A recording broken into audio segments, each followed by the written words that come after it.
राज ठाकरेंनी पत्रकार परिषद घेतली, थोडं कन्फ्युजन दिसतंय मग या निर्णयामुळे. माझी राज ठाकरेंची चर्चा झाली. त्यांचा आग्रह आहे की 2च भाषा असल्या पाहिजेत, तिसरी भाषा तुम्ही लादू नका. मी त्यांना हे समजून सांगण्याचा प्रयत्न केला की केंद्र सरकारने विचारपूर्वक एनईपी मध्ये 3 भाषांचं सूत्र आणलंय. जर देशभरामध्ये 3 भाषांचं सूत्र आहे तर महाराष्ट्र 2 भाषांच्या सूत्रावर जाऊ शकत नाही. एनईपी देशाकरताय.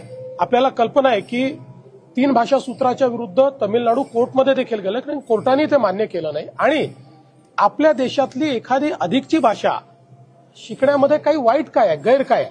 आपल्या भाषेला डावललं गेलं असेल तर वेगळी गोष्ट. आपली भाषा शिकत असताना जर आपली मुलं एखादी दुसरी भाषा अजून शिकतील तर त्याही भाषेतलं ज्ञान त्यांच्यापर्यंत पोहोचेल. त्यामुळे जो काही सन्माननीय श्री राज ठाकरेंचा आग्रह आहे की 2च भाषा ठेवा, मला असं वाटतं की केंद्र सरकारने एनईपीच्या माध्यमातून 3 भाषेचं सूत्र, आणि हे काही एनईपी केवळ केंद्र सरकारने तयार केली नाही, देशभरातल्या एक्सपर्ट्सनी बसून एनईपी तयार केली. ती करत असताना कॉग्निटिव्ह पॉवर माइंडची किंवा मुलांचं मस्तिष्क कसं डेव्हलप होतं, त्याच्यामध्ये त्याची सायकोलॉजी काय, अशा सायंटिफिक गोष्टीचा विचार केल्यानंतर मग हे धोरण या ठिकाणी तयार झालेलं आहे. हे धोरण तयार करताना एक्सटेन्सिव्ह जवळपास 3 वर्ष चर्चा झालेल्या आहेत.